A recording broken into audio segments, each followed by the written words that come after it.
नमस्कार। आज की जो कथा है वह कथा श्रीमद् भागवत पुराण से ली गई है।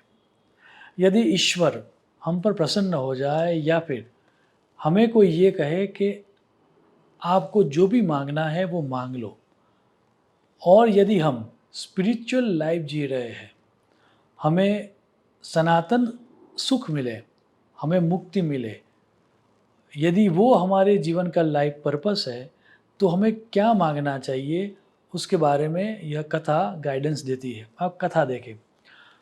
जैसा कि हम सबको पता है कि जब ध्रुव सम्राट बनने के लायक हो जाता है, तब महाराजा उत्तानपाद वानप्रस्थ आश्रम में चले जाते हैं। उनका एक सौतेला भाई था उत्तम। वो एक दिन वन में शिकार या मृगया करने जाता है। वहाँ पर यक्ष के द्वारा उनकी हत्या की जाती है।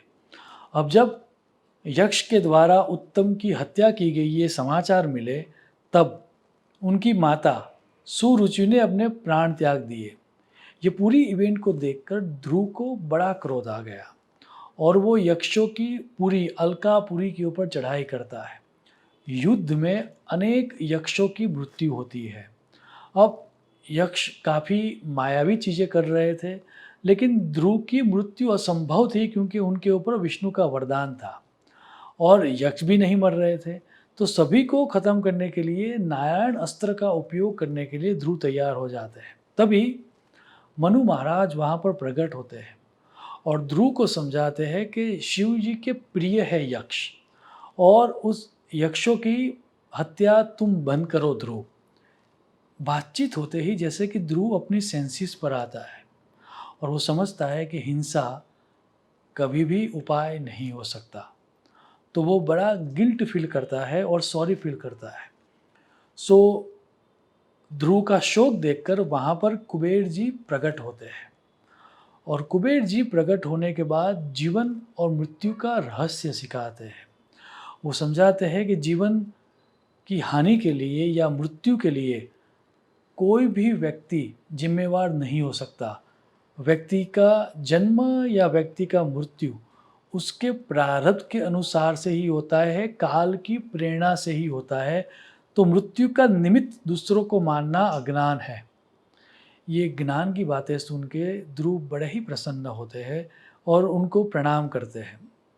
सो ध्रुव की ये एक तरह की शालीनता देख के और ध्रुव ने यक्ष को जो अभयदान दिया वो देखकर कुबेर जी ये कहते हैं कि मैं तुम पर प्रसन्न हुआ हूँ, तुम कोई वरदान मांगो।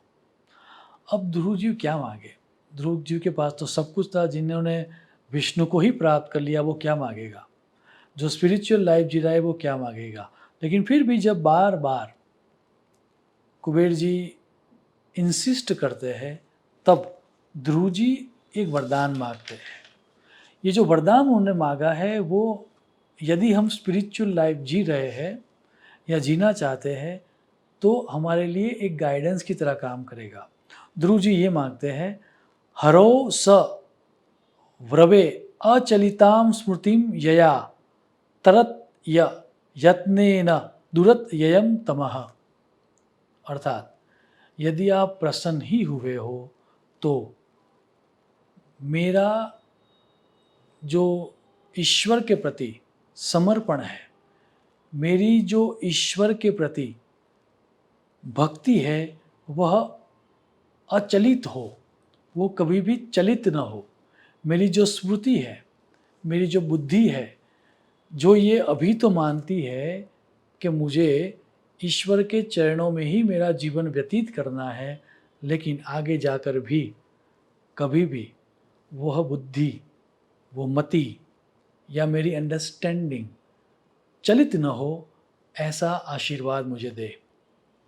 कुबेर जी तथास्तु कह के चले जाते हैं।